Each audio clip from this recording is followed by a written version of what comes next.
Et nous voici, on se retrouve pour ce 12e épisode de podcast. Alors, je te le dis tout de suite, hein, c'est un épisode un peu particulier parce que, pour ceux qui savent et ceux qui ne savent pas, en fait, j'ai lancé un mois de l'amour qui se termine aujourd'hui.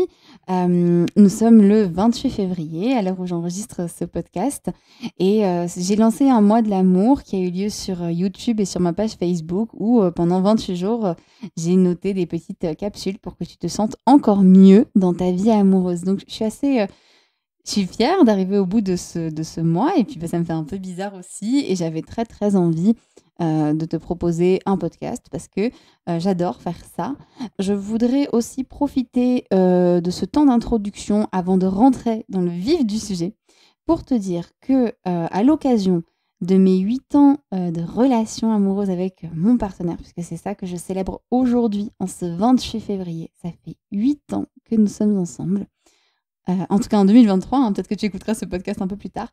Mais en tout cas, si jamais tu écoutes ce podcast, que nous sommes donc pour toi le 28 février 2023, eh bien, sache que je propose 28% de réduction sur mes accompagnements individuels.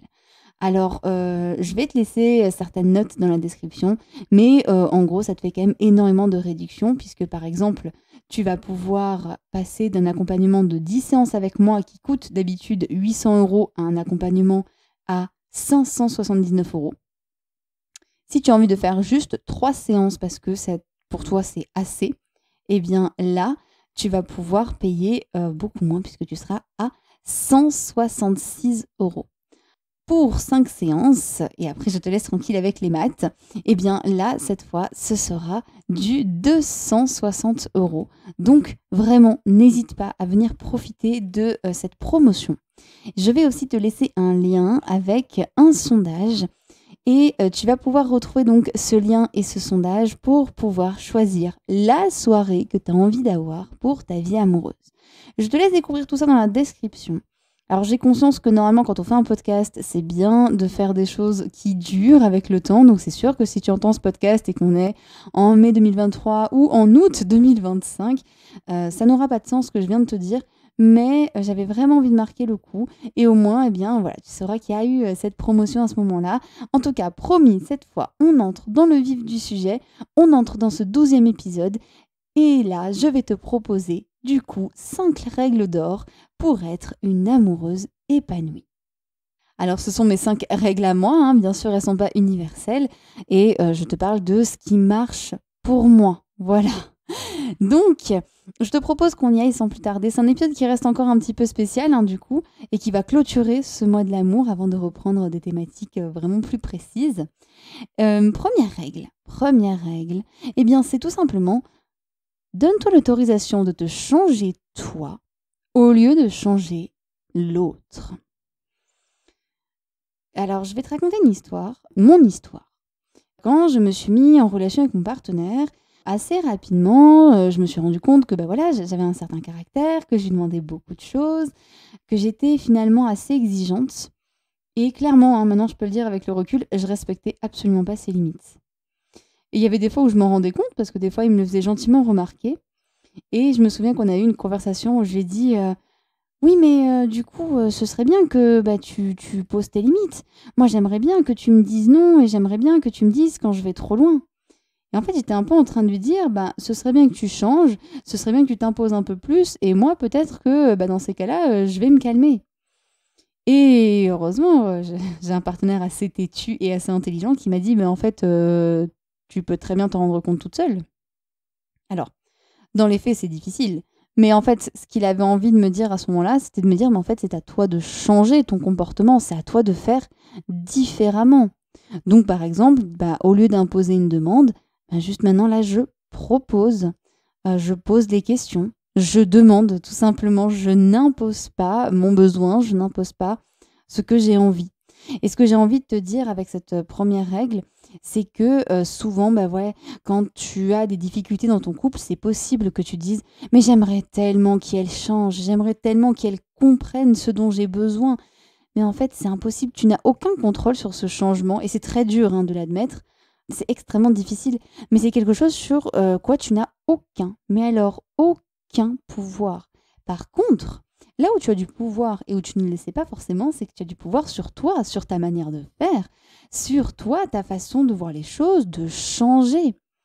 Quand une situation ne te plaît pas, il faut, en tout cas l'invitation, on va dire, c'est que toi, tu changes quelque chose, que tu sois actif dans cette situation pour l'améliorer, pour te sentir mieux dedans. Si par exemple, ça te saoule que ta partenaire fasse des soirées tout le temps avec ses potes et que toi, en fait, t'as juste envie d'être tranquille chez toi, de lire un bon bouquin et de te faire une soirée cocooning. Au lieu de te dire, mais en fait, j'aimerais tellement que ma partenaire change, j'aimerais tellement qu'elle soit comme moi, qu'elle sorte moins, qu'elle m'impose pas de me taper cette soirée, j'ai pas envie. Ose-toi changer les règles et ose lui dire, tiens, ce soir, franchement, j'ai pas envie de t'accompagner, j'ai envie d'être tranquille, de lire un bon bouquin, de me poser, vas-y, amuse-toi, et moi, je reste là. En fait, changer, c'est aussi s'autoriser à être soi-même, et c'est aussi, finalement, prendre le pouvoir sur ce que tu veux dans ta relation. Et on va y revenir, d'ailleurs, parce que ça, c'est important pour moi, vraiment. Donc, cette première règle, c'est de t'autoriser à changer toi et à ne pas exiger que l'autre change. C'est un peu, tu vois, ne pas avoir d'attente. Hein. Alors ça, c'est impossible. Hein. On a tous des attentes et c'est pas grave. J'en ai plein vis-à-vis de mon partenaire et je pense qu'il en a plein vis-à-vis de moi et c'est tout à fait normal. Quand on fait une relation avec quelqu'un, mais peu importe laquelle, hein, on a des attentes. Mais ces attentes, souvent, elles sont un peu déçues. Hein. On se dit, ah ben mince, en fait, ça répond pas à ce que je voulais. Donc il faut oser demander et il faut oser changer les choses. Et donc, si tu veux changer les choses, tu peux réfléchir à ce que tu peux faire, tu peux en discuter avec des proches et tu peux aussi te faire accompagner. En suivant une thérapie, tu changes les choses et c'est déjà extrêmement bien. Donc, surtout, autorise-toi ce moment de changement. Et autorise-toi aussi à aller changer de ton côté.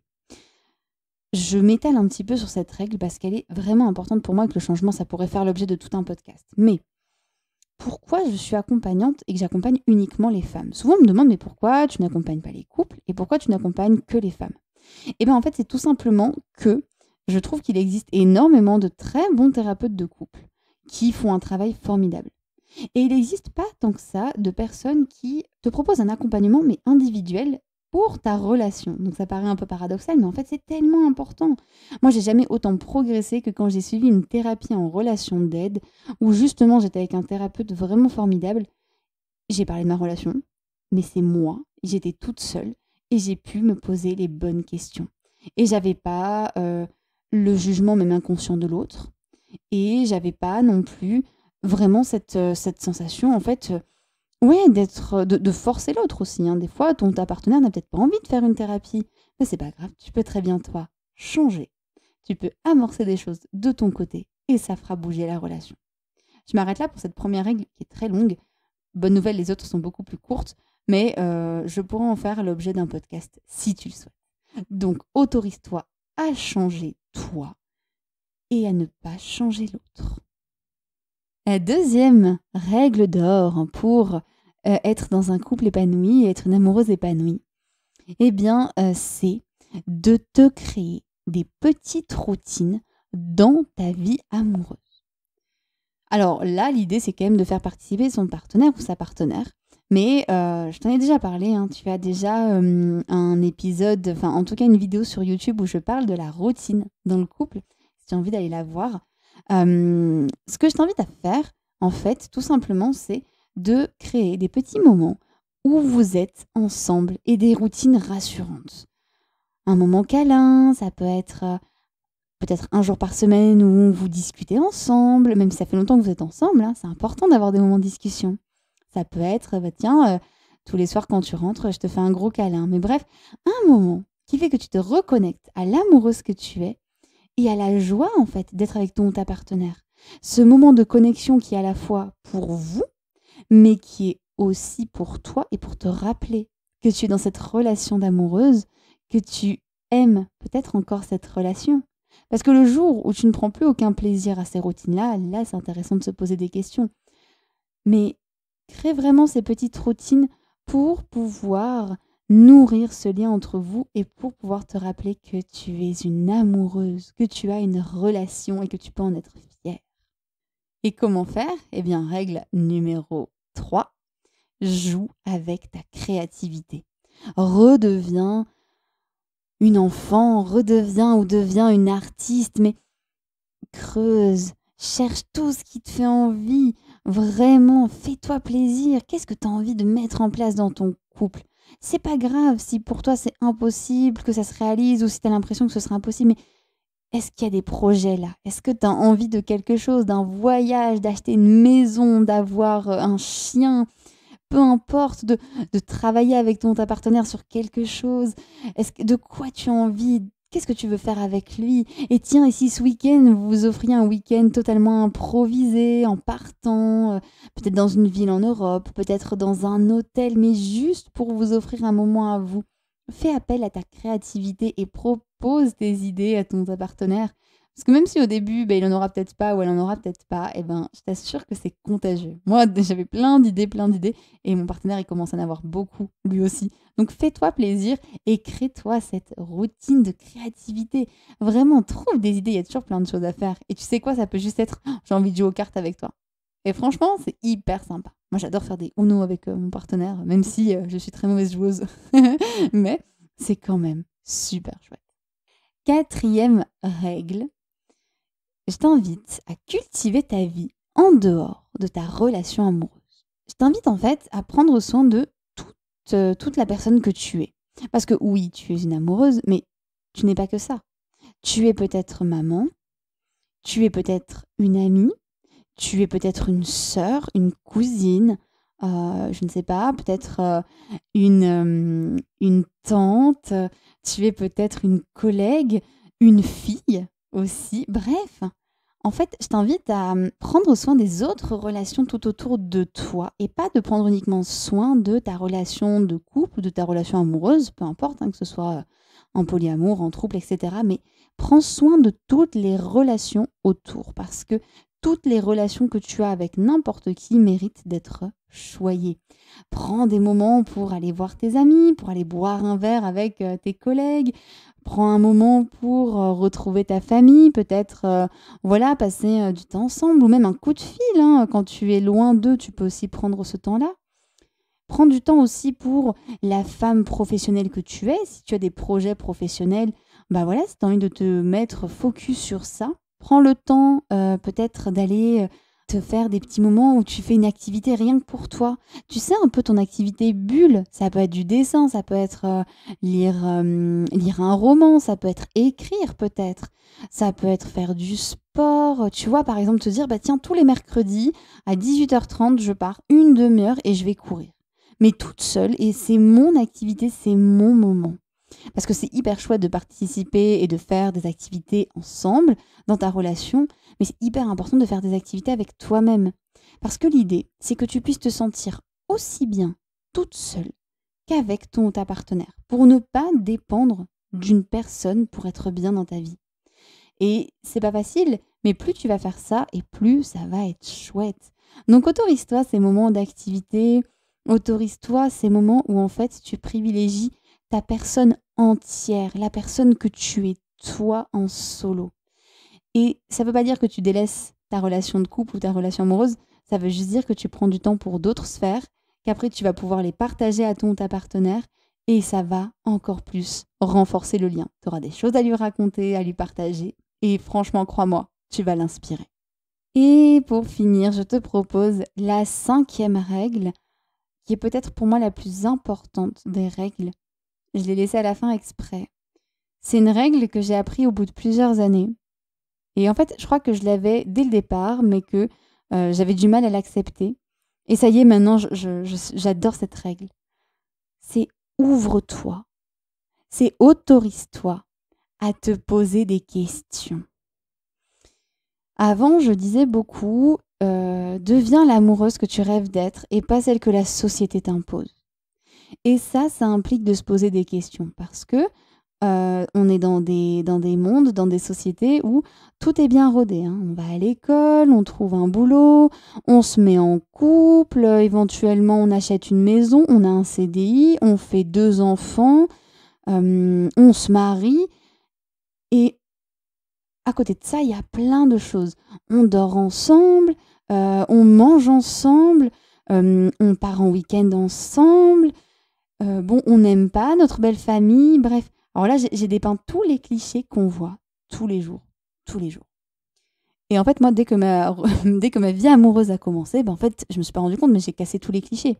Premier cliché, je me suis mis avec une femme avant de me mettre avec un homme. Donc déjà, je me suis bien rendu compte que l'hétérosexualité, c'était pas la norme.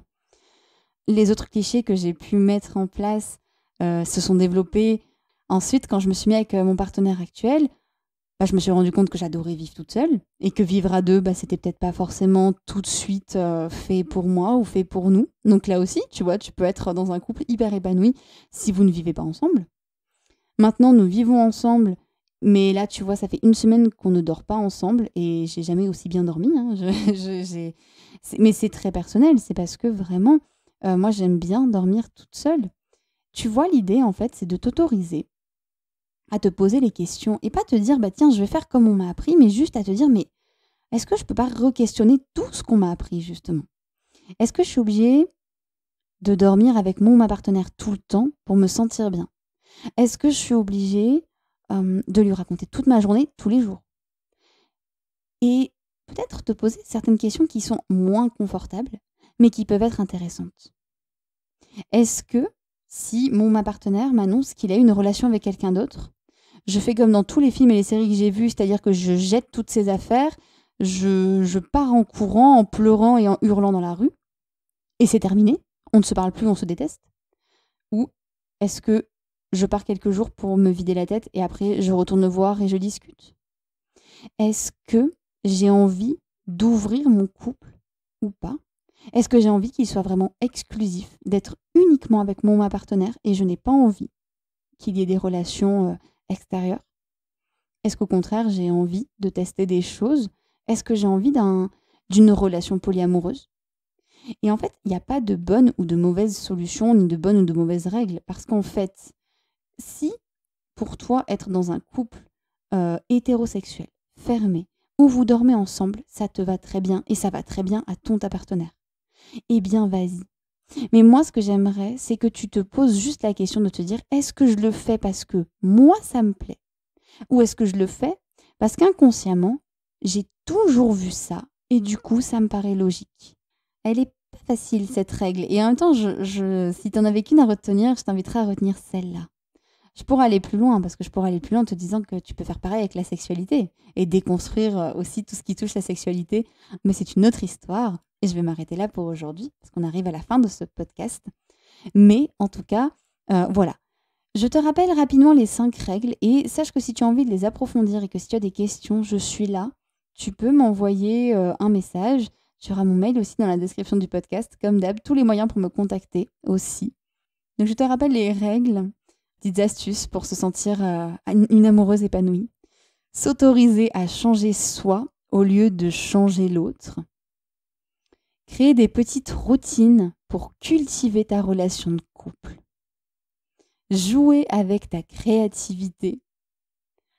Cultiver ta vie en dehors de ta relation et cultiver toutes tes relations, pas celles uniquement amoureuses. Et ouvre-toi, autorise-toi à te poser des questions pour savoir quelle relation amoureuse te fait envie. Voilà, j'ai fini pour cet épisode. Qu'est-ce que tu en penses? Je suis vraiment curieuse de savoir s'il y a une règle qui résonne avec toi. Moi, je te dis, en ce moment, c'est vraiment la 5e qui est très très forte pour moi et qui a bougé plein de choses. Peut-être que je te raconterai pourquoi. Un jour, peut-être, quand je me sentirai prête. Parce qu'il y a des choses que tu ne sais pas encore sur moi et que je ne suis pas forcément encore prête à partager, mais que j'ai très envie que tu connaisses bientôt. Et en tout cas, je serais très honorée de t'accompagner sur ce chemin. Parce que c'est ces règles-là. Et en tout cas, c'est aussi ce chemin-là que moi, j'ai fait dans ma vie d'amoureuse qui a fait que je suis là aujourd'hui et que je suis prête à te tenir la main. Et que moi aussi, quand tu vas me raconter tes difficultés de couple, moi, je vais te dire que ça résonne à fond avec moi parce que moi aussi, je galère. Je suis pas au-dessus de toi. Moi aussi, j'ai des difficultés. Moi aussi, des fois, mon partenaire, il me gonfle et des fois, on se dispute et des fois, je veux tout arrêter. Et puis, bah, des fois, c'est juste trop bien. Bref. Et je vis avec ça et c'est OK. Je te rappelle donc qu'il y a 28% en ce moment. 28% de réduction sur mes séances d'accompagnement, mes packs de séances d'accompagnement. Je te laisse toutes les infos en description. N'hésite pas à me contacter. 28% parce que le 28 février, c'est la date où on s'est mis ensemble avec mon partenaire. Je le fais pas très souvent, mais là, j'y tiens très sincèrement.